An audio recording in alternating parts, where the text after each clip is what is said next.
Okay, Adab, welcome or welcome back to our series, Islam After Colonialism, which is a collaboration of the University of Exeter Institute of Arabic and Islamic Studies and Habib University's Comparative Humanities program.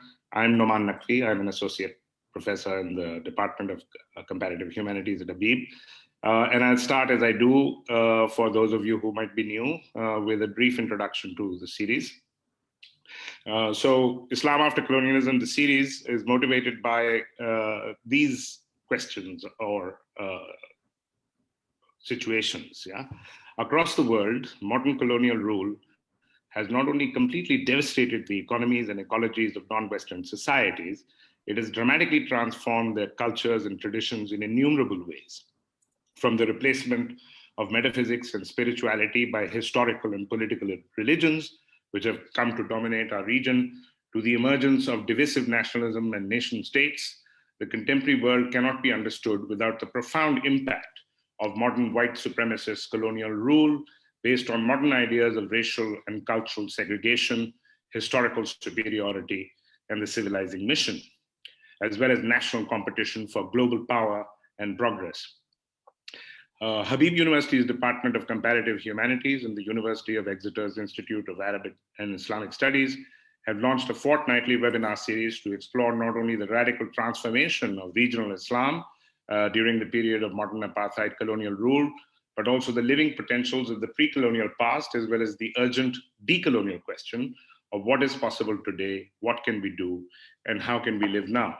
And we've had talks on all three of these different dimensions that I just talked about and more. And I'm very, very excited about our speaker today, who fits right into this program that I've talked to you about. And now I'll turn over to my colleague from the University of Exeter, Professor Sajjad Rizvi, to introduce our distinguished speaker today.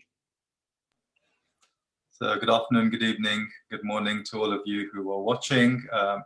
It is a real pleasure to be hosting today Professor Ilyse Morgenstein Fuerst, who is an Associate Professor of Religion at the University of Vermont.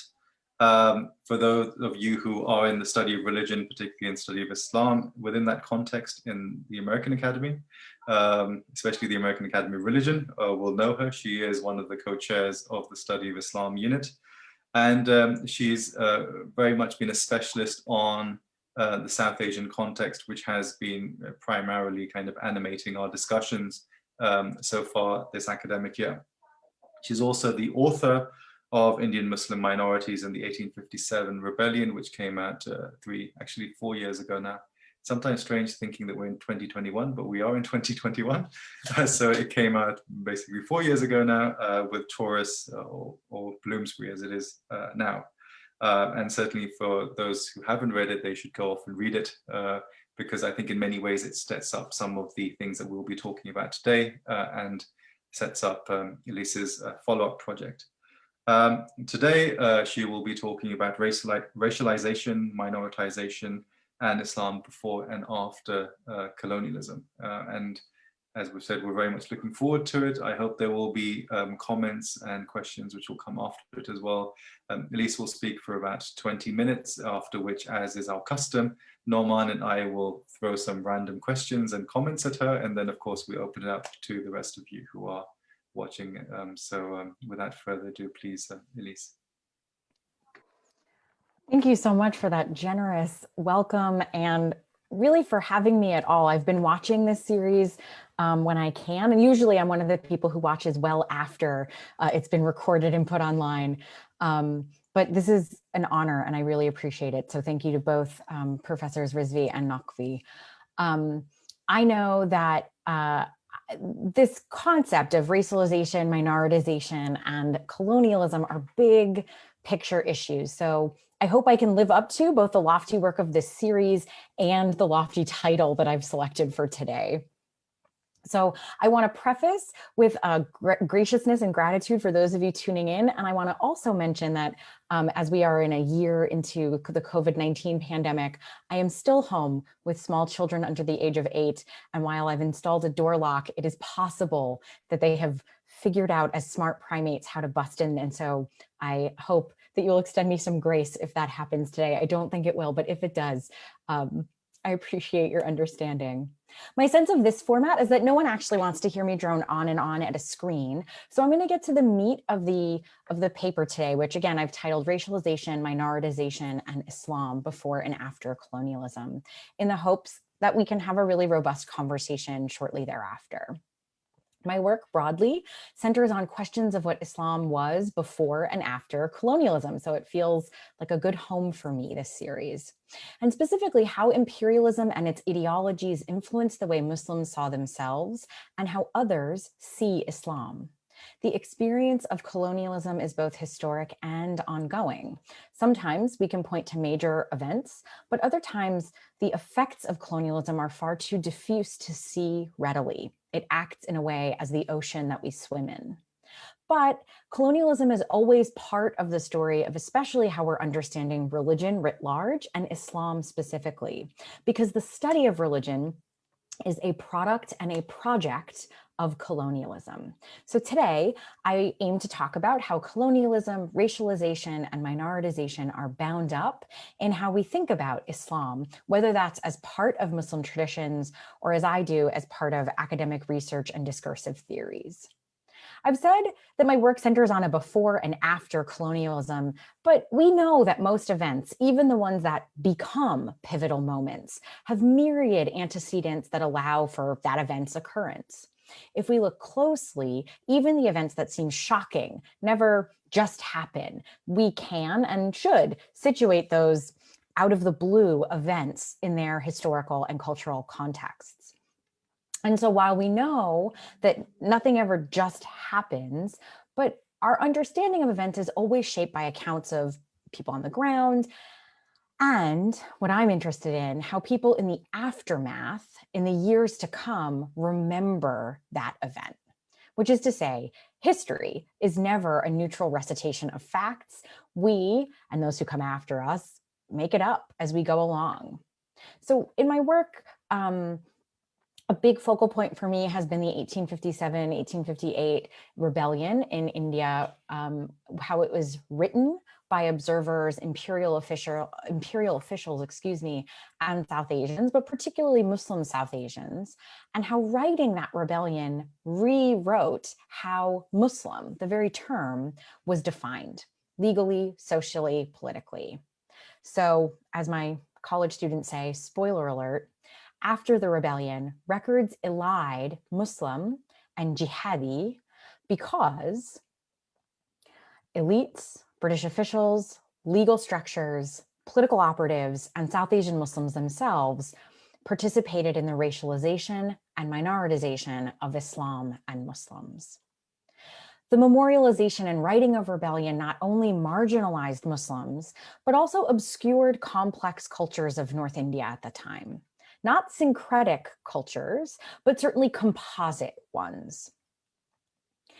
The rebellion called into question literary, social, and religious cultures over and above any political upheaval and the changes sought therein.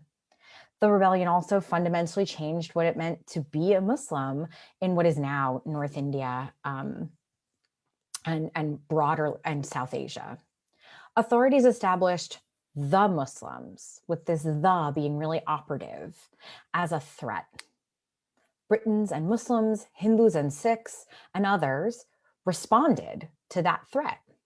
And so what I want to underscore is that the rebellion, this complex century and 3/4 ago event, is a clear place that we can see the processes of racialization and minoritization and how they functioned during colonialism and continue to shape notions of Islam and Muslims well after.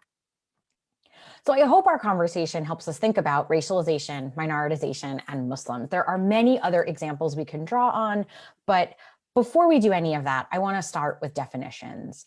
And where I can, I'll draw on the evidence that the rebellion lingers as a touchstone of racialized religious identities. But to show this isn't a limited framework, rather, I'll gesture towards how and why historical projects help us think about contemporary racializations, especially around Islamophobia and anti-Muslim rhetoric. So there's two givens here. First, that a discursive shift happened. So before the events of 1857, Britons, broadly, Europeans, authors across the colonial landscape, including Muslims themselves, often engaged with notions of Muslims as violent or warlike and fanatical. But rarely were Muslims described in terms of religious obligation, which is to say that authors, European and South Asian alike, did not dwell on this term jihad and its legal obligation in ways that were significant prior to 1857. But both immediately, so 1858, and in the decade or so following it, jihad as a term became a central concern for both European and South Asian authors. So our first given is that stereotypes existed before 1857, but those stereotypes transformed discursively into legally binding, scientifically provable, immutable facts about Muslims. The colonial shift matters and has analogs globally. Our second given is that because of imperialism, flows of power and information and a simultaneous fixation on race, the shift from stereotype to scientific fact had real and global consequences. This project reflects a local and a global history, and it's a history that's still unfolding. And it is the more important of the two of our givens for our purposes this morning, this afternoon, or this evening, depending on where you are. So let's talk terms. Minoritization should not be confused with a demographic minority. It is instead the systemic process by which elites, and that can be broadly defined, political elites, economic elites, social elites, deny access to a group through an implementation of power, and that's also broadly defined. Minoritization is a process through which groups are stripped of power or made further powerless, signaling a disenfranchisement, a loss of privilege, or a perceived loss of protection. Minoritization is also an ongoing process. It's not something that is simply written into law and that comes about as a product of that writing. It doesn't come about simply. It is a series of both de facto and de jure events within and outside legal and official arenas that often inspire as much group identification as it tries to name, which means it can be mercurial. The same group that is minoritized in places of privilege can be privileged in places that are minoritized. Much has been written about minoritization, and I'm especially recommending Mahmoud Mamdani's new book, Neither Settler Nor Native, that just came out, I think, in October of 2020. But what matters most here is the idea that minoritization structures social interaction, often has legal backing, and represents how a group is perceived as both a distinctive group and one that lacks or ought to lack power. So to be rather simplistic, minoritization is a process through which any group is disenfranchised. Where minoritization collapses a complex group or groups into one singularity and seeks to marginalize that group, racialization marks individuals as having immutable traits because of their membership or assumed membership in a particular group. The concept and construct of race includes essentialization of groups based upon traits imagined to be inherent, hereditary, and prognostic. That is to say, rooted in a pseudobiology and therefore scientifically real. Racialization is the process through which individuals are made manifest as both belonging to one cogent group, as well as possessing those inherent hereditary and prognostic characteristics. I feel like when I'm teaching and when I'm writing, I say this a lot, but it is absolutely worth repeating. Religions are not races. Islam is not a race, but religions, including Islam, have been and are racialized. As historian Sylvester Johnson has masterfully demonstrated, assumptions of race as tied to phenotype or biology fail to capture the ways in which power, particularly colonial power, invented, assigned, and defined race based on exclusionary definitions that were not tied to specific types of embodiment or specific bodies. In other words, while some assume that race is the same as color, that's not the case. Race absolutely, and of course, has been tied to color and physical features and other types of characteristics. But the notions of nature, temperament, disposition, and of course, religion, language, region, and more are also part of the way races have been defined.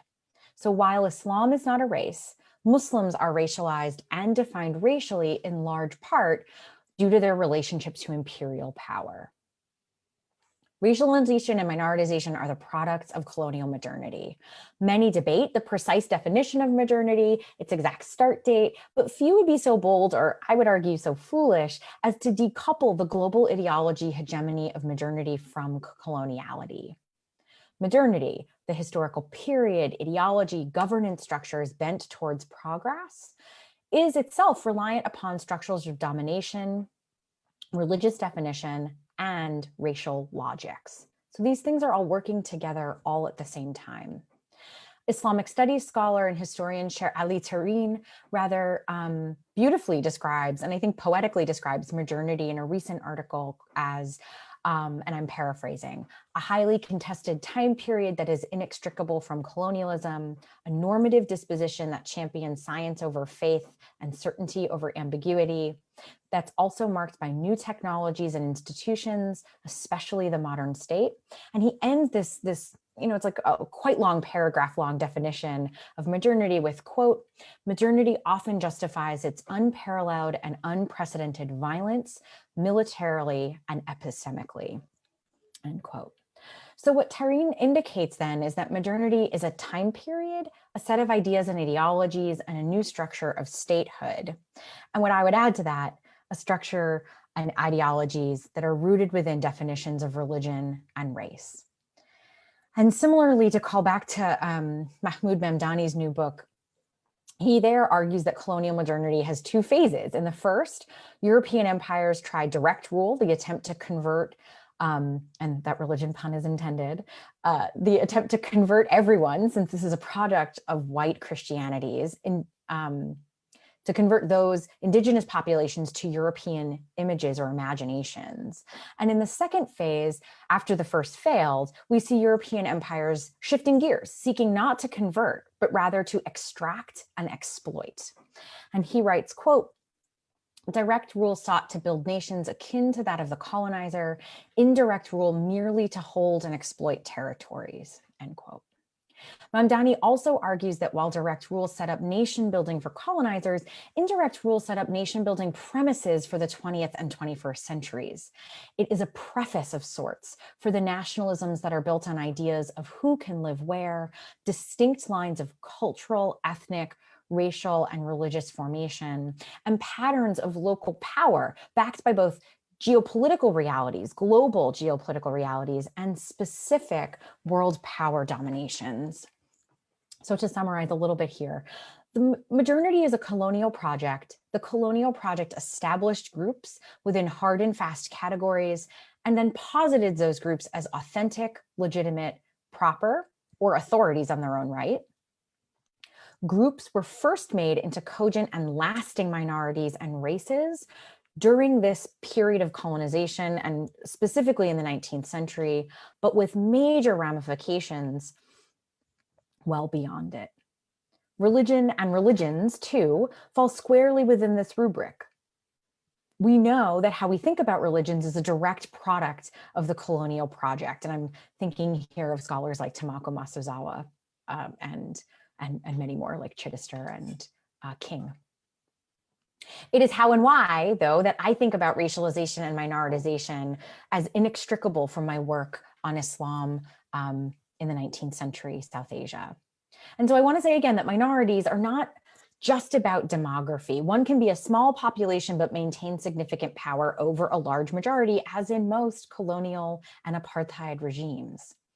Demography alone does not predict minority status, and minoritization relies on power, not numbers. And during this colonial period, Muslims in South Asia were minoritized explicitly by devaluing Islamic systems, languages, and privileges, by stripping formal Mughal elites into either subservient of the British Empire or stripping them of privileges altogether.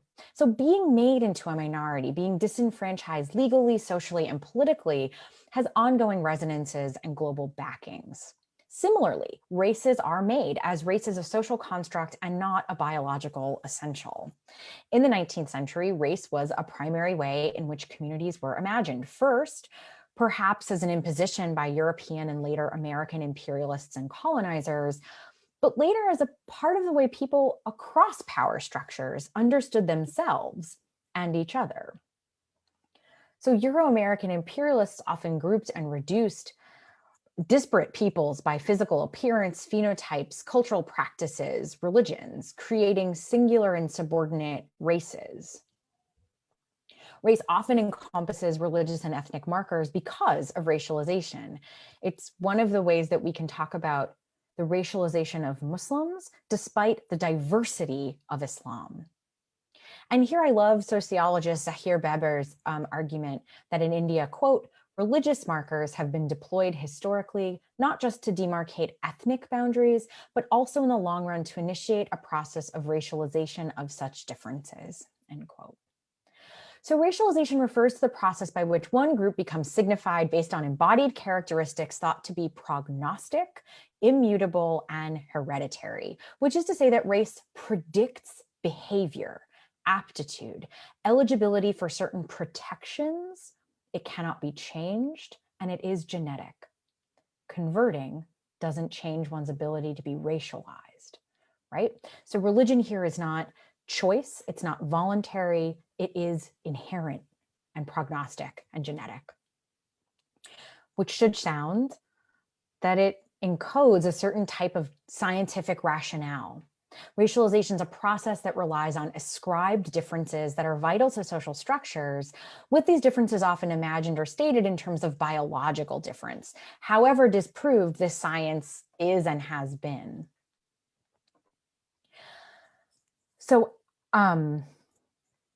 Beber, again, is really helpful here, where he talks about quasi-biological behavioral attributes contributing to, quote, the process of constituting and simultaneously racializing what might indeed be nothing more than cultural difference. So for Muslims in South Asia, minoritization was concurrent with racialization. As Britain seized control of South Asia, British imperialism reduced Muslims from a diverse range of ethnicities, classes, even castes, to a singular group endowed with the immutable, inheritable, and quasi-biological attributes that Beber describes. For Muslims today, minoritization and racialization are as much legal categorizations as unique historical processes in varying nation states. So as but one example where we can see this global proliferation of ideas about Muslims as one identifiable thing, I think a lot about the Uyghurs in China as both ethnically and racially separate from other Chinese people and groups, which is to say biologically and hereditarily unique. And that's been given credence through both local governance practices, which is to say Chinese law and policy, and through global racializations of Muslims and Islam, especially after 9/11, which is to say in this moment of an international ethos in which controlling threats of Muslim terrorists and Muslim extremists has been pressing, regardless of the diversity of Islam locally in China or globally. So these processes are complicated, dynamic, and as I've said, mercurial, but they have real effects nevertheless. And so while it's perhaps easier or more comfortable to name the abuses of states and empires of the past, and as an American, it's fun to point my finger elsewhere, while I often point it right at me as an American who lives in an imperial state. The effects of racialization in the colonial period and colonization writ large is, as I've said, an ongoing project. And so just to give one other example, British legal scholar Nadine El-Anani argues that coloniality is ongoing, but especially in Britain. And she writes, quote, "People with personal, ancestral, or geographical histories of colonization cannot escape their condition of coloniality. There is a direct causal link between colonialism and ongoing wealth disparity and inequity in income and land distribution in former colonies." And she continues on, and this is from her brand new book, Bordering Britain. She continues on saying that immigration law and the logic of racialization is well at play. That contemporary immigration law maintains what she calls, quote, "a global racial order established by colonialism, whereby racialized populations are disproportionately deprived of access to a whole list of things, including services, healthcare, safety, and legal protection." So where I see these is all in conversation with me and the work I'm doing in the 19th century predominantly, is that there's this parallel process of minoritization and racialization. They're discursive and rhetorical and social processes that show us these hallmarks of empire. They become codified, part of a legal system that then you need to work against because that is the established precedent. But that's not all that there is. There's a connection between economic, legal, and social effects that are often hard to disambiguate. I want to say out loud that I realize that there are some that debate, especially in the American Academy, about whether or not Islamic studies should be engaging critical race theory. And I am firmly in the team of course we should be. We can talk in Q&A if that's interesting about why, but the simple version for me is that imperialism is a project that disproportionately affected Muslims, brown and black folks the world over, and was tied up in race theory and science from the jump. It circumvented or at least altered the ways that local understandings of belonging, community could be implemented and enjoyed. And it continues to operate as this hegemonic framework in local laws, global policy, economic systems, to say nothing of culturally and naturally nuanced ways in which these histories show up and linger, as in the memory of the 1857 rebellion. So we can't just talk about Islam without mentioning this massively impactful set of historical norms, and critical race and ethnic studies helps us make sense of those impacts because they were all at play at the same time. And I'll wrap up by saying, as a quick illustration, when I'm thinking about the 1857 rebellion, I think about it because, or I wrote this whole book about it, and I frankly have it stuck in my craw because it shifts there's a real before and after here, like I said at the start, as how South Asians and especially Muslim South Asians were racialized. And there are practical ways we can get at this. What it meant in the post-rebellion universe was that all that was necessary to know was that one was Muslim. That identity, that grouping, signaled more than any other, not language, not region, not class, not gender, not historical period, not degree of religiousness, if that's a thing we could measure, not denomination or specific Islamic affiliation. Being Muslim became enough, legally, economically, socially. It became enough. It became the unique metric through which particularly British officials understood something essential about that population. But as we know, those legal frameworks, particularly in the nation state of India, are still on the books. They're still the way the Supreme Court operates. They're still the way university admissions works. So these little things that are resonances, practical resonances, are still with us today. What those Britons in the 19th century understood was troubling at best. Muslims were inherently suspicious, disloyal, rebellious, traitorous, dangerous, mandated by this uniform religion to commit evil acts of violence against anyone not Muslim.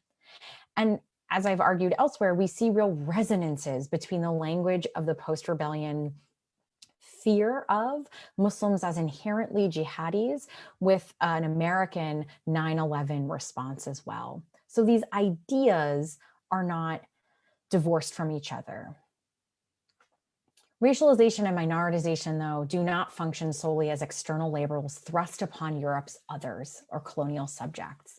Instead, the processes of racialization and minoritization often demand and require the participation of those who have been racialized and minoritized. These are pernicious systems of power, of definition, of classification. And with respect to Indian Muslims, they relied on stories, at least in my work, told about the Great Rebellion. So in my first book, I mapped how we might see that. And I used a lot of different primary sources, but primarily because they were so obvious as a place to look, I critically engaged with Sir William Wilson Hunter and Sir Syed Ahmad Khan. Hunter's famous book, The Indian Muslimans, Are They Bound in Conscience to Rebel Against the Queen? Resoundingly answered his own title by saying, yes, Muslims are absolutely bound in conscience to rebel against the Queen, and were a problem to solve by British ruling elite, both in the imperial setting and at home in the metropole. While Sir Syed Ahmad Khan had previously written about the rebellion in Causes of the Indian Rebellion, he responded directly to Hunter in a short text called Review on Dr. Hunter, Indian Muslimans. And I have to say, it's one of my favorite academic reviews ever. It's just snarky and line by line tearing apart. I can't imagine an academic in today's context having the gall of doing that kind of a published review. But in these pieces, Khan, and especially in this review, he's writing defensively about the rebellion. And as he's writing, he is answering every point that Hunter laid out. But in so doing, he's accepting the terms that Hunter has outlined at the front. So that defensiveness demonstrates a minoritized and racialized Muslim community insofar as it distinctly and uniquely holds accountable Muslims for the revolts. And so what I argued there was that this exchange serves to demonstrate a discursive minoritization and racialization, how those processes became hegemons against which Muslims too must struggle and be defined. And it didn't matter that Sir Syed Ahmad Khan in particular, but all these other authors I engaged with there kept disproving Muslim propensity to violence or fanaticism or inherent jihadi-ness, if that could be a word. It didn't matter. Muslims, left, right, and center, were arguing that. But Muslims came to be seen as jihadis, and engaging in the argument that kept reifying those arguments, it helped strengthen them. So willing or not, Muslims become participants in minoritization and racialization processes, however asymmetrically. So in other words, while Britons asked and demanded answers to the so-called Muslim question in the wake of rebellion, Muslims engaged in this discourse similarly perpetuated the idea that Muslims stand as a unique and cogent group. And so they participated, like I said, asymmetrically, but participated in these processes of definition, racialization, and minoritization. On the whole, at the time, British officials, despite statistical data and usually personal experience, were convinced of the what Peter Gottschalk calls essentially religious character of Indians and the mutual exclusivity between Hindu and Muslim communities. The imperial project in India instantiated a classificatory system in which religion was an operative category, but religion was never separate from race. And I find that the Great Rebellion is one of the places we can point to in this, but there are many others. The definition and classification of South Asians on the basis of religion reflects British imperial tactics of control, but also racialization of the entire population, and, to put it in global context, the populations that were under the yoke of imperialism worldwide. Religion in this system is not just beliefs, texts, practices, or ideology. Religion is transmittable, it's inheritable. It's a set of characteristics that define you regardless of your texts, beliefs, or practices. So defining religion in India in the 19th century was about the definition of populations as well as the demarcation of racialized identifiers. In the American context, Judith Weisenfeld refers to this as the religio-racial complex. So all of this, rigid definition, imperial categories, classification with legal, material consequences, notions that religious characteristics are transmittable, inborn, or prognostic, all of this depicts racialization, if not, quite frankly, racism itself. And that's what my work kind of tries to do. It tries to elucidate these key elements of this process of racialization, this process of minoritization, and how Muslims and Islam broadly fit into those narratives. I think these are really helpful for us when we think about global resonances of imperialism and colonialism. We can't just shake these definitions off. It's not as simple as striking them from the record. The tricky thing with these big picture theories is that while it can help us explain big picture processes like white Christian supremacy and imperialism, there's also local nuance influenced by cultures, languages, and histories. And I think it's up for us to pick those apart and see where the big picture processes are interacting with the local histories. I think I'll stop there and we can open it up to questions, or our conversation rather. Thanks so much for listening. Thank you so much. That was such a rigorous and pedagogically precise talk. Yeah, it's really excellent to have these things spelled out with such care. Because they're really, really significant phenomena which people can't even really properly see. Yeah, I mean, in the case of Muslims, for instance, Indian Muslims, as they're called, minoritization, of course, has been talked about, but this racialization element that you have focused on is not discussed very much at all, and people don't really have this sense. In fact, the moment you say it, people will think, well, that's odd. So with your leave, I'd actually like to take this as a pedagogical opportunity myself, because of course there are lots of students watching this. So to further help understand why this is such a dramatic shift in the nature of empires, for one thing. So people should be clear that in fact the pre-modern, the pre-modern colonial empires, the empires were dynastic empires. They were dynastic empires. So you have, the Umayyad Empire, the Abbasid Empire, the Mughal Empire, which is a Timurid Empire, again named after a family, or you have the Safavid Empire, the Ottoman Empire. All of these are names of families and therefore dynastic empires. Whereas the modern empires, the modern European empires, are national empires, British Empire, French Empire, etc. And that is a dramatically new phenomenon, and that's closely linked to the racial aspect. So I always say, instead of saying colonialism, I always say modern apartheid colonialism. Yeah, so that's what's specific to these modern imperial formations, which are responsible for so much, responsible for the making of the modern world, essentially, and therefore that racialization actually is a much wider phenomenon, and actually, that racial, without people actually even realizing. So, as you were talking, so many of my own historical memories were emerging. For instance, it is on so many occasions I've heard quote unquote educated Pakistanis say, or Indians say even, that Pakistanis are fairer than Indians, right? So 200 million people, over 200 million people on this side of the border, over 1 billion people on that, but we have some kind of average. So Hindus are darker than Muslims. That's totally racial, and it's totally fantastic, of course, it emerges precisely from the kinds of processes that you're talking about. So in fact, without people knowing, people being able to identify it, it operates, in this fashion. That people think that the Muslims of South Asia are fairer than the Hindus of South Asia, right? Together with that, I'd like to point out, this internalization part that you're talking about. So Sayyid Ahmad Khan is a really, I don't call him Sir Sayyid or Sir Sayyid Ahmad Khan, I call him Sayyid Ahmad Khan. And I try to encourage all my students to also do that, as an obvious decolonial gesture.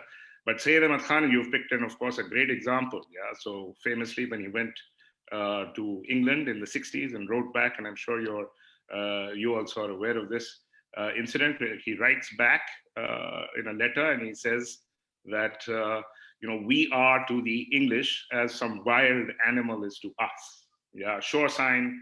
It's in fact, so you're not just talking about racialization, you're talking practically about, which of course is often implied in racism, is that you're talking about separate species or something. In fact, the very logics of race emerged within this larger project of scientific taxonomy, which is of course also modern at an earlier moment, in the development of modern racism and modern ideas of race. So I wanted to put those ideas out there, and you can see, I don't know if you know, but in Pakistan, Ertugrul, which is this Turkish series, has become really, really popular, because Muslims like to see themselves here, also in Pakistan, having inherited all these imperial histories, because there is, together with racialization, is an imperial imagination of Islam also, so they like to see themselves as, what's great about Ertugrul and these Turkish series is that they're white and they're Muslims. What could be better, right? It's an ideal ideal self-representation, but I would like to point out, when you're saying the Muslim participation, it's also important to point out that Sayyid Ahmad Khan, of course, and others like him who were part of this project of self-racialization, are Muslim elites, in fact. Muslim elites who are very keen to collaborate. He collaborated throughout 1857, for instance, and following that afterwards as well. And I really, really appreciate the density of the description of historical process. So one of the problems that we have, thanks to the ideology of progress and historicism, is as if we are constantly leaving the past behind. But history is, of course, sedimented. There are layers and layers which can't disappear. Where would they go? So they're naturally sedimented in all kinds of materialities, language being one of them, discourse being a materiality after all. So that was also very well taken. So those are some of the comments that I wanted to make to begin with. Thank you so much again for that really very, very edifying talk. Thank you.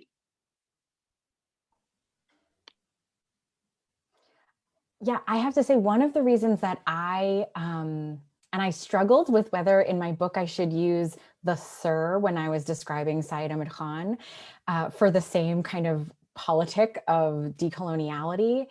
But I have found that one of the ways that it helps when I'm teaching my students about this particular moment in history, I often find students want to point to the fact that he gets knighted and is honored by the metropole as an example of progress or an example of acceptance.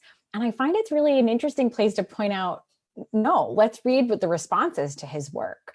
Because people kept in the newspapers, for example, and the gazetteers and these local papers, and then a lot of papers that came out in London and in parliamentary hearings, Sayyid Ahmad Khan shows up a lot. And the way that he shows up is, he seems too good to be true. He must not be a real Muslim. He couldn't possibly be one of what we know Muslims are, because Muslims don't think that way. So he becomes the exception that proves the rule.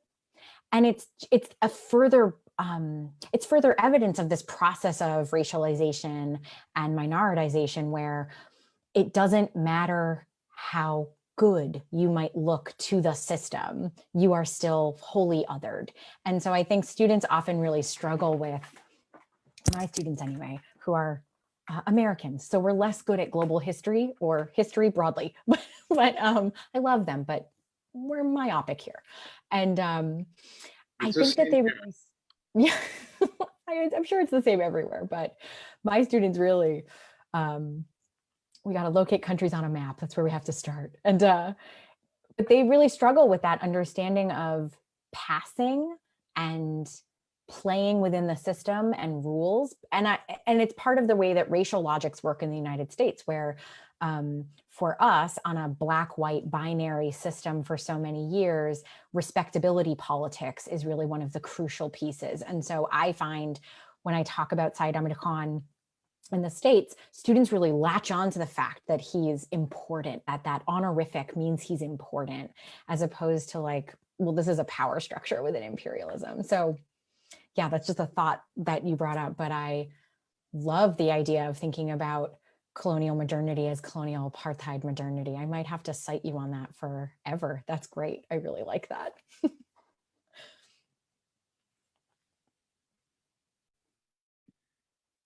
Sajjad, would you like to say something? I have another question. Why don't you go ahead? Okay, so you had a kind of a complicated formulation, which I'd like you to elaborate a bit more on. Very suggestive, but complicated, which was this this duality of minoritization. Because if you talk to a lot of Hindus, they will think that in fact it was Muslims who were privileged. And if you talk to Muslims, they will think that Hindus were privileged, right? And you were somehow capturing how that works. Could you spell that out once again for us? I can try. I think that why I like minoritization alongside racialization is that racialization and minoritization describe concurrent and overlapping systems of power. So I would say to our students collectively who oversimplify because they're learning and it's easy to grasp onto the basics, that all of those things can be true at once.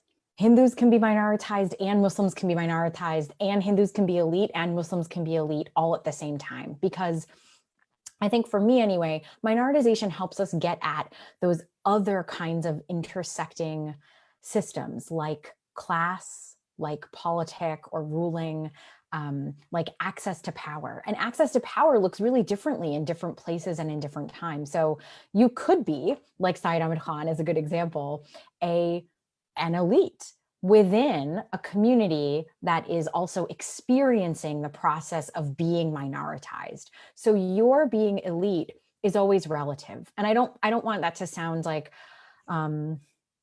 I don't know, like a postmodern critique where nothing matters. I don't think that's true at all. But systems of power are not just linear. They're, as Elizabeth Schussler-Fiorenza always described it, a pyramid, where there's often an apex quite at the top, but there are four sides and a really large base. And so you might find yourself empowered on one of those sides, but disempowered on another.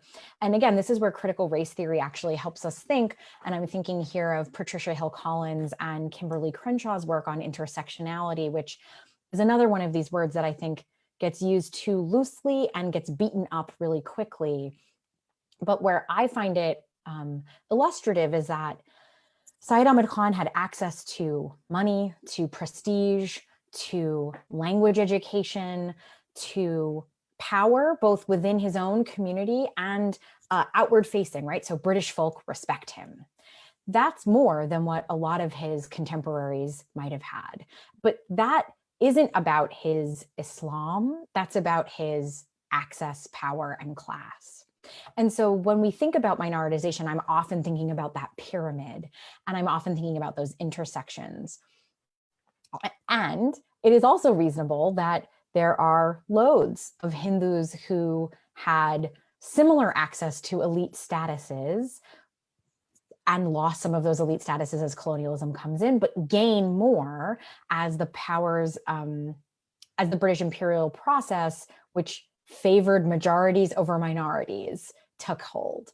And so those things can be in flux and they can be contradictory, which I think is why the job of the historian and the theorist is to really try to pull out, I loved your analogy of a sediment.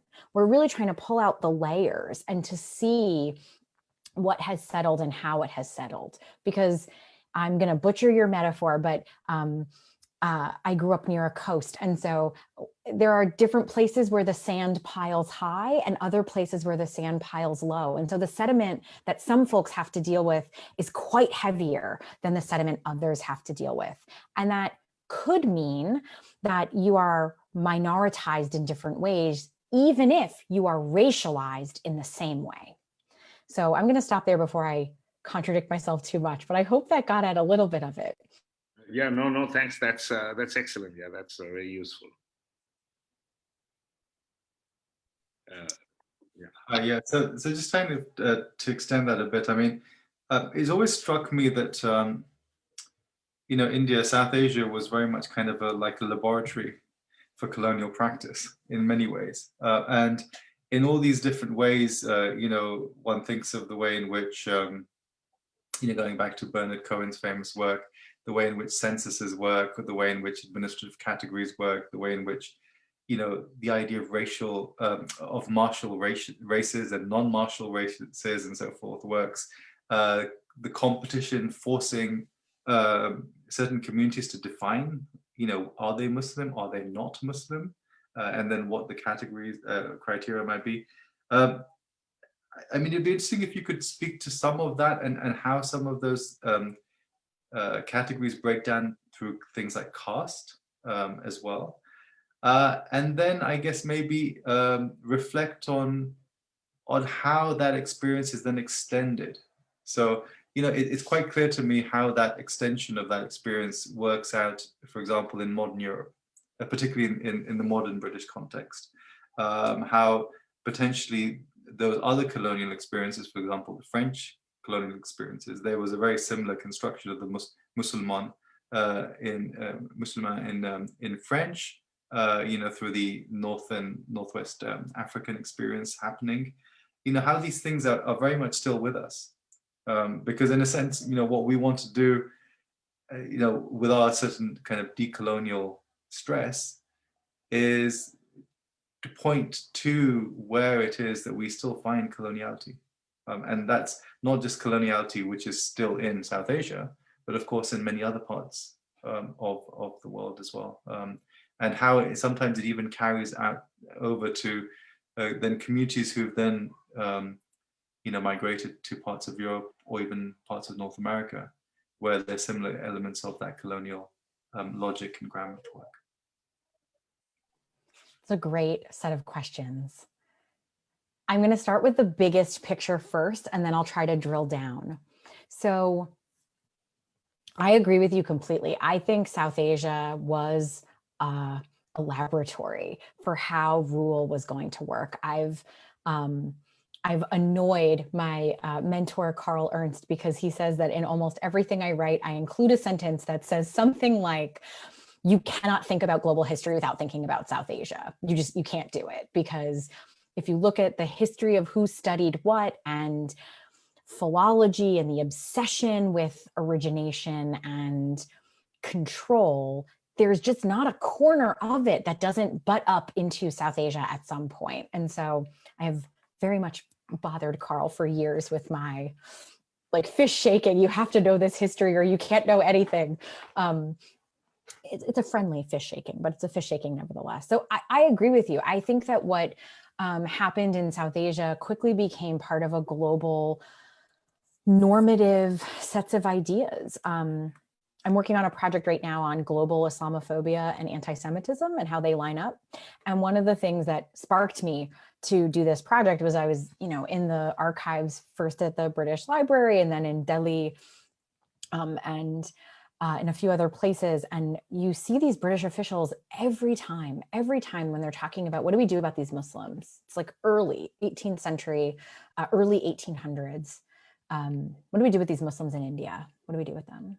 And every time there's this line that's like, well, we know what to do with them because we know what to do about Jews.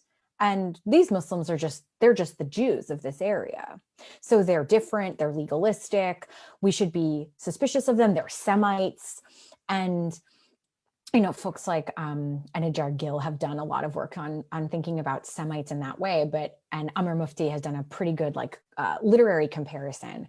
But in the historical record, you really start to see these global flows of inherent difference, racial logics that are rooted in religiosity, and this real uncomfortability, like truly in this colorist understanding of things of like, well, when I look at this mass of South Asians, some of them are darker than others, but we can't tell the difference. It must be religious.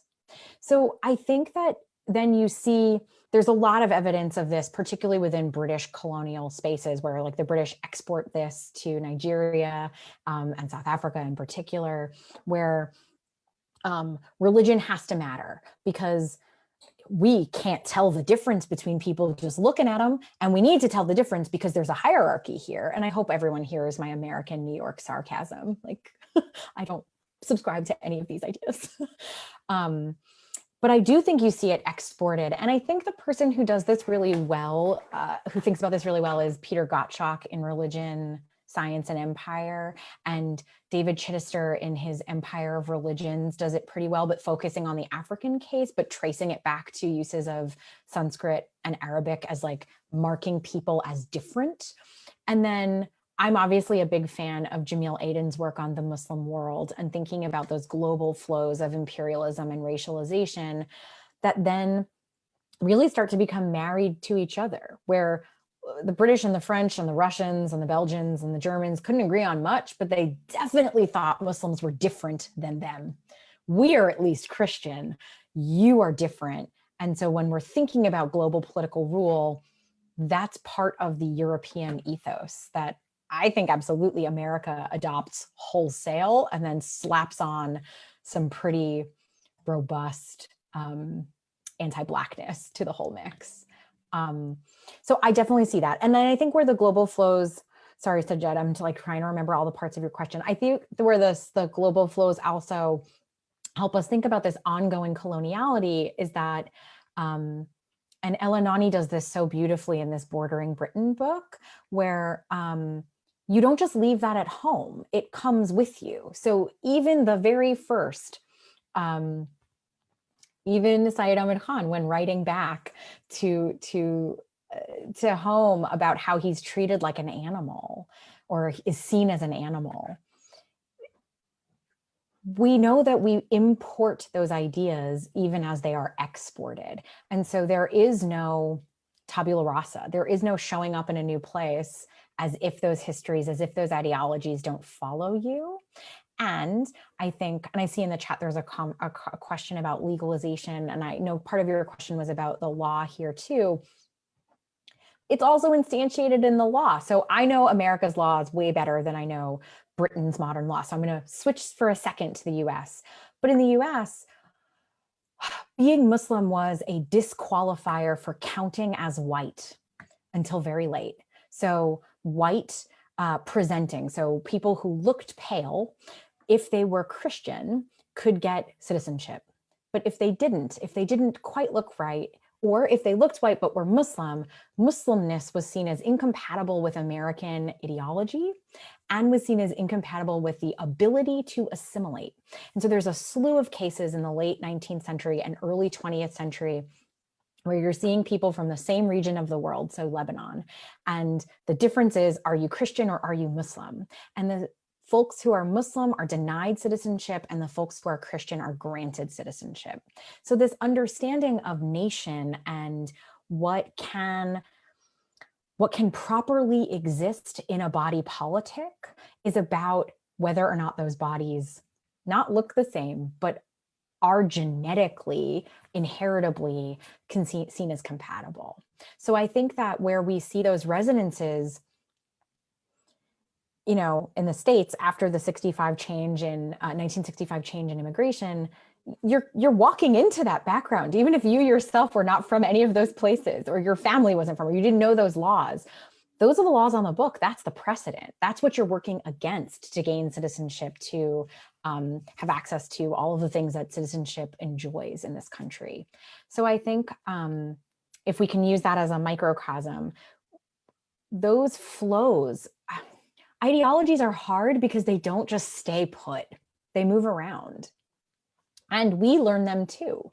We learn to value paleness, whiteness, whether or not your religion is visible versus invisible. And I'm thinking specifically of the States, but I know the UK well enough to know this is true there too, where can you look less religious in public, right? Should you shave your beard? Should you not wear religious garb? Should you take hats off? And when doing those things becomes fraught.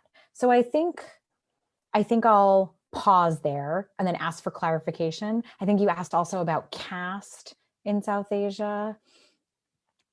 Yeah, I mean, I was just trying to link to Azar's question, which was come up in the chat, because I mean, what he's suggesting here is an interesting one where there's a sort of an elision of caste in a lot of this, so that, you know, people, for example, you know, this sort of myth about how caste doesn't really exist amongst Muslims in South Asia and things like that, but also how it is the colonial and actually then the post-colonial state which is still defining these things, which seems kind of absurd. So, you know, he's for example talking about the famous Arfan case, you know, where it's up to a British judge sitting in the Bombay court, High Court, to define whether a group has a particular religious affiliation. Of course, everyone knows it's really about property, but the question he's asked is not about property. It's about, you know, what are the beliefs of this people.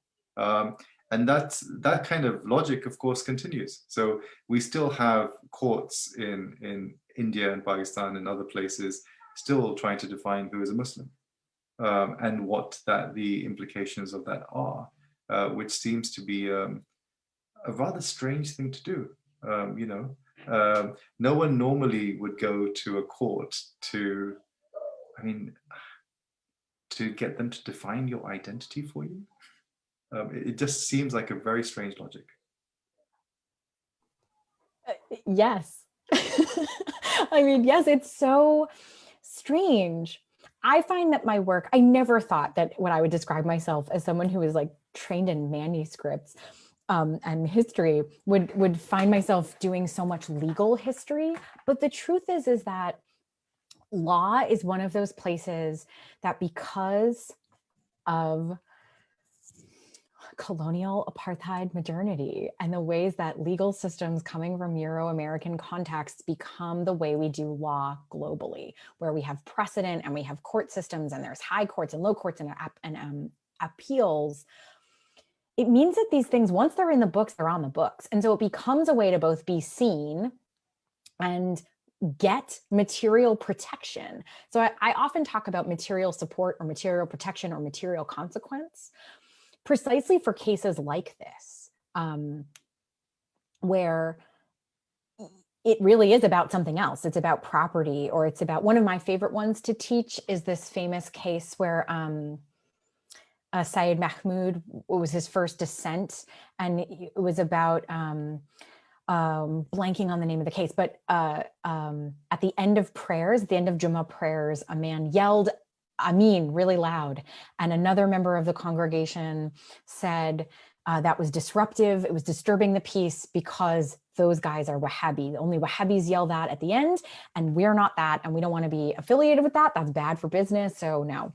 And the court decided that saying Amin too loud was disturbing freedom of expression in a religious practice, which is a valued British understanding of themselves.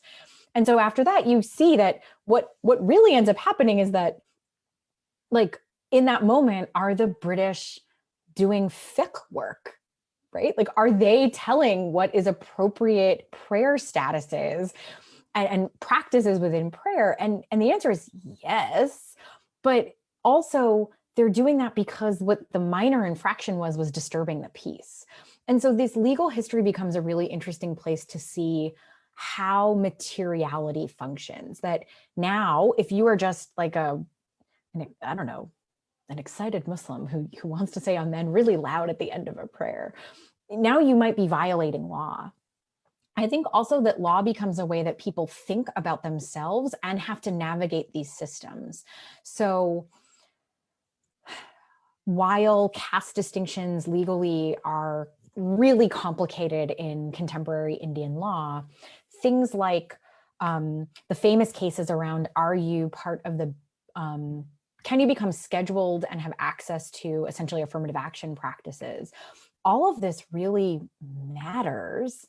And so becomes a way that folks think about themselves. And so I often talk about this as a tennis game where someone has set the game. They've said, we have to play tennis. And you, as my invitee, only have a couple of options. You can pick up your racket and you can play. You can choose not to play. But either way, I'm playing. So you could forfeit the game. You could try to hit some balls back. But here's the thing, I've got all the referees. So we might change the rules a little as you're playing. And it doesn't matter if I cheat a little because like I got the referees on my side. But no matter what, I've set the terms of the game. And so if legal systems are the terms of the game, if that's the way you can have access to social services or legal protection, in the US, the IRS famously is what defines religion, because whether or not you can get approved for tax exempt status under the religion clause is what ultimately decides whether or not you are then entitled to First Amendment rights as a religion. So it's tax law that actually determines religion in the United States.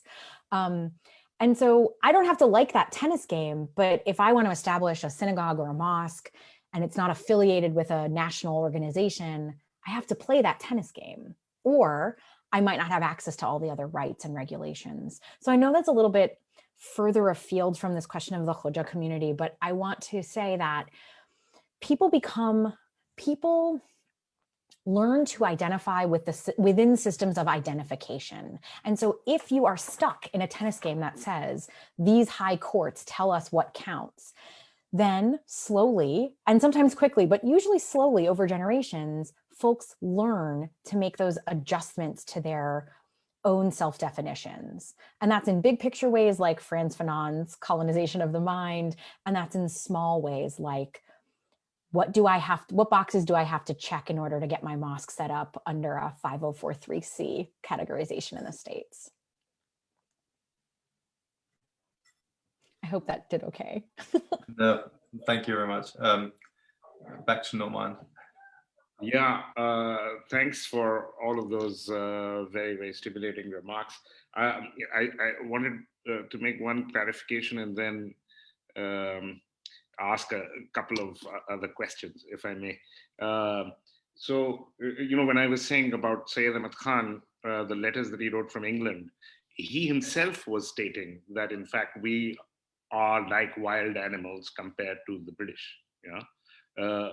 It wasn't that the British were saying this about him. He himself was so impressed by whatever it is that he saw in England that he really thought that we were like wild animals. I mean, he seems to have completely internalized this Comtean, stadial view of history. Yeah, and he clearly saw Muslims as being at some earlier stage of, and around this time, of course, biological ideas of survival of the fittest, etc. Darwinian ideas of evolution and ideas of progress became completely jammed with each other. So the thing that I wanted to point out and ask. Yeah, so this is to my students over here, and I say this is the modern gitch pitch. How these things are, sort of jammed into each other, whereby race is equal to culture, is equal to language, is equal to religion, is equal to nation, is equal to territory. Yeah, so all of these different things are very closely jammed together in our minds, thanks to all of the different processes, and then, of course, subsequent to the creation of the nation state, these are further embedded. These equations between these different, all of these different categories. So it seems to me now, and this is the way the logics are playing themselves out. These logics are playing themselves out in South Asia today. It seems that these are just so deep. Yeah. They have penetrated, these modern colonial categories have actually penetrated certainly literate society, which means that we're talking about the structures of power, yeah, have penetrated South Asian society, and not just South Asian society, global society really, so very deeply that I'm very, very pessimistic. So I'd like to ask you what you think about that. And the second question I had was about, of course, one is continuing to learn, and I'm learning from your talk as well, but it seems to me that about modern racism, one of the things that's unique about it is that it's not just an idea of biological superiority, it's also an idea of historical superiority simultaneously. Yeah. So biological superiority and historical superiority. And when this is internalized, so this racialization of Muslims and this writing of an imperial history of Islam, which is of course closely related to the question of jihad, which we haven't talked about yet, but that's an important part of that story. And these logics developed precisely after 1857, as you were saying. So this idea of historical superiority is also internalized. Yeah. So not only is this idea of the racialization, self-racialization, but also precisely because it is mirrored, it seeks to mirror, the colonial power. The idea of historical the idea of the historical superiority of Islam, which of course means imperial, which implies an imperial history of Islam, are also closely related to each other. Yes? Thanks. Those are such good questions. I'm really feeling energized and challenged in a good way, not in a negative way. I guess I'll answer the second one first, but I agree. I think that modern race systems is about this biological superiority. It's about historical superiority, and it's a writing backwards. It's through all time and all places. So these have always been true. And I think where that's dangerous is in exactly the logic of imperiality, if we can call it that, that then it demands of everybody. So it makes sense to me that historically and contemporarily, we see folks saying, well, the truth of my existence is that I must be great. Here's the evidence of history that says I'm great. So that I'm not great right now, or that someone else is abusing me or taking advantage of me or oppressing me, means that I need to recover, I need to renew, I need to reform. But it's still within that logic of imperiality. It's still within the logic of, and then I will be better than you. It's never a notion of, I don't know, egalitarianism or equality, to sound like an optimist, I guess. And so I think I agree completely with that assessment. And I think it makes sense that we see historically minoritized and racialized groups both seek historical examples of excellence and prowess and success that are so often denied them, right? And I live essentially in, I live on stolen land, and I live in an imperial setting, right? The United States, unless you are a Native American or a formerly enslaved person, no one is from here. And so in that space, it's a constant rewriting of history, or an imagination of history of why that's allowed. And I think we see amongst folks in our communities where your histories are not allowed to be told. And I'm using yours because as a white person, I'm part of the power system. And so, of course, there's a reclamation and a need to actually tell those stories that are systematically excluded and erased. But I do worry that in places where those things then become part of nationalist understandings, become part of separatist movements, like you can see the bent towards, I don't just want to reclaim it, I want to impose it, or I want to, I think it's okay if folks like me get knocked down a few many rings on a power system, but I imagine a universe where like it looks more equal instead of just replacing whoever's top dog on the top of that pyramid. Like I would love a universe that looks decolonized, where there's not an apex and a bottom that supports that apex, but I don't know, a rectangle or something like flat, like a line. And so that brings me to your first question, which is you are pessimistic that these feel really ingrained. And I too am rather pessimistic, particularly with what's happening in the nation state of India currently. I mean, as someone who's gone back and forth, both like as a student, really, for what, 20, 25 years now, it's shocking how ingrained and legalistic and dangerous it is to talk about Muslims, frankly, like broadly, to talk about Muslims in public in India. You know, the last time I was there, we nearly needed security for a talk we were giving because we were just talking about the Mughal Empire. And that feels different than even 20 years ago. Not that I think that I think things are good necessarily 20 years ago, there aren't problems, but I see a real uptick in the way that racialization is playing out globally, particularly around Muslims. And so, yeah, I'm pessimistic too, but I'd like to think that some of us engage in this labor in our pedagogical voices and in trying to teach people out loud and in public and on Facebook and on YouTube and all these places that this will be, not because we're pessimistic, but because we have what Omid Safi likes to tell me all the time is radical hope, so that it's guarded, it's pessimism flipped over, right? Like it's a hopeful sense of realistic understanding of what's going on and how dangerous it is, but a sense of systems are always made up of people. And so people always have the opportunity to change those systems. So at the risk of sounding like a lofty American or something, I think that radical hope and radical realism, or what feminists have also often called being a killjoy. Like I want to ruin the fun here. I'm not excited about your nationalist, racist history, but I also want to use whatever modicum of voice I have to ask us to poke at it a little bit and do better. So I share your sense, though, that it looks bad. Yeah. Thank you. I feel obliged, given what you said, to point out that, in fact, Pakistan is a totally racialized space itself.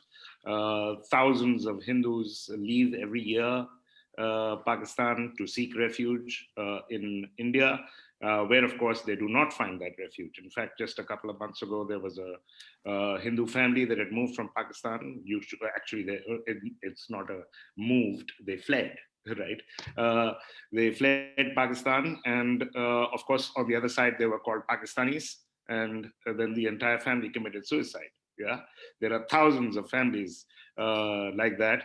I mean, this is extremely, after all, it's called Pakistan, which is the land of the pure. So this already you have a kind of racialization implicit in the very name of the country, I would suggest. Yeah. I think we should mention that this is a really dramatic impact on the nature of our religions or our faiths. Yeah. So when you were talking, I was thinking of, for instance, the Jamaat-e-Islami over here. Yeah. Had a slogan. Yeah.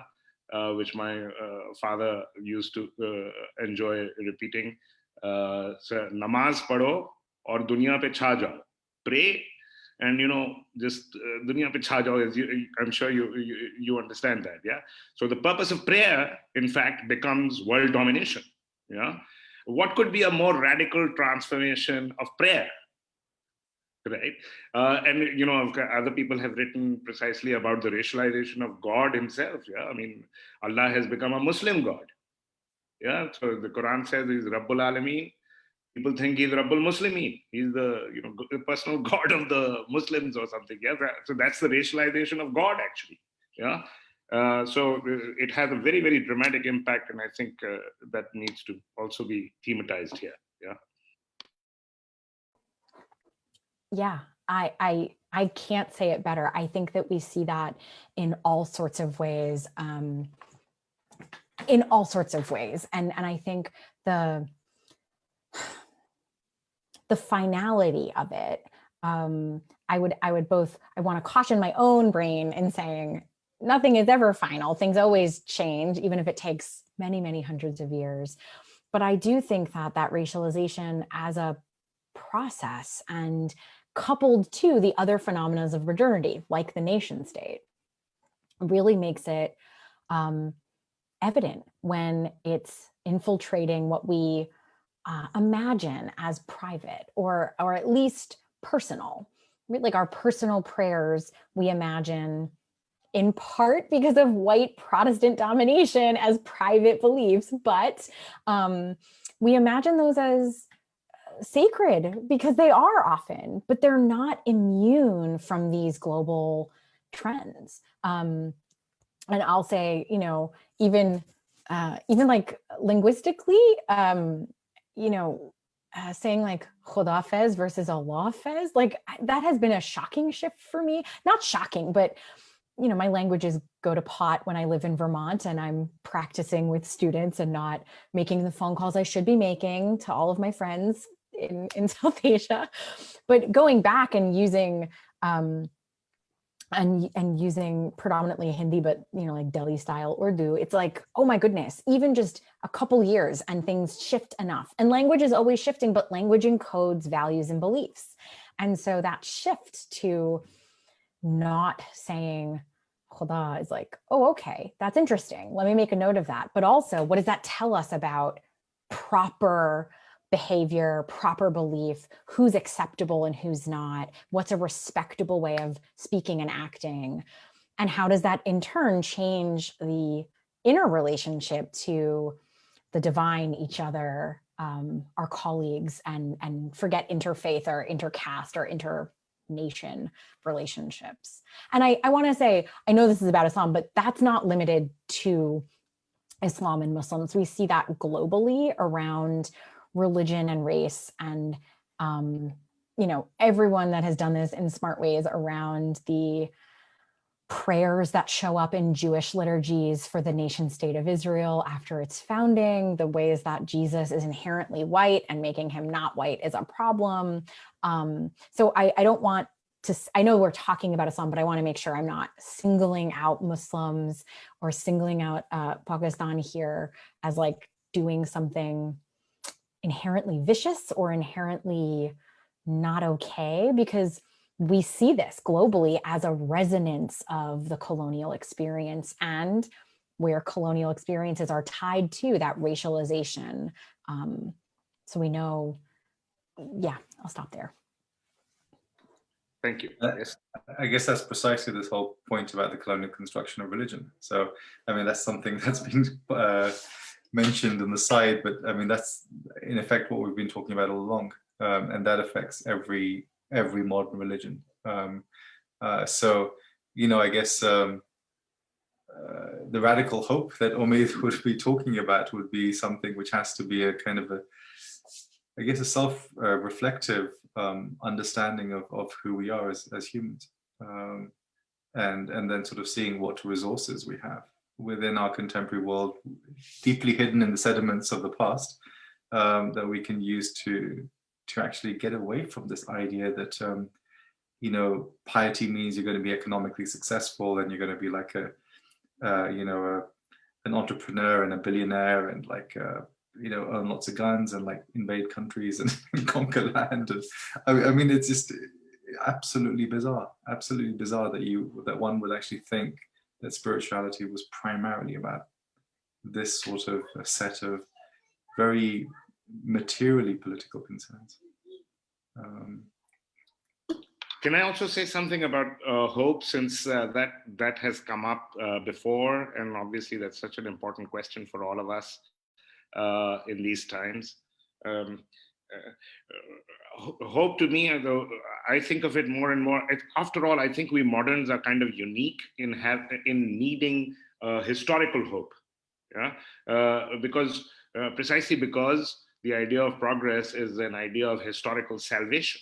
Yeah, so that there will be some kind of heaven on earth or something. Yeah, so our hopes, after all, people of the past didn't have historical hope. They didn't imagine. Yeah, so in Indic traditions, it's actually, you know, breaking from the cycle of rebirth, which is not being born again. being born again is a catastrophe.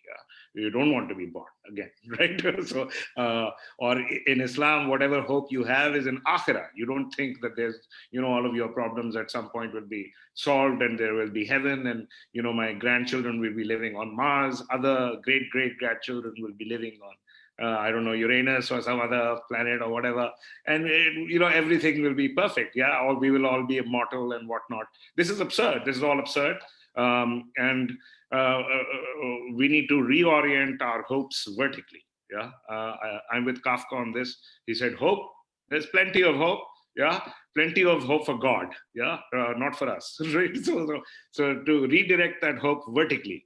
Yeah. Rather than hope that things will be solved here. Yeah. Yeah, that's also known as messianism. I'm all for that, yeah.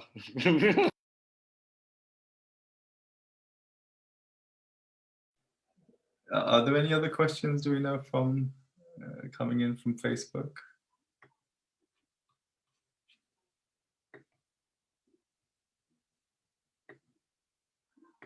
Or maybe we should just bring things to a close and let Ilyse go as well. Thank you so much. It was excellent, really excellent talking to you. So thank you so much for that. Thank you. And thanks to everyone who has joined us. If I'm not mistaken, our next talk is with Ali Al-Thafmiya in a couple of weeks. I can't remember his title, but I think it has the word erotic and something else in it. So that will be interesting, and Ali is always worth listening to. We need a bit of eroticization in our discussion of the decolonial and the colonial.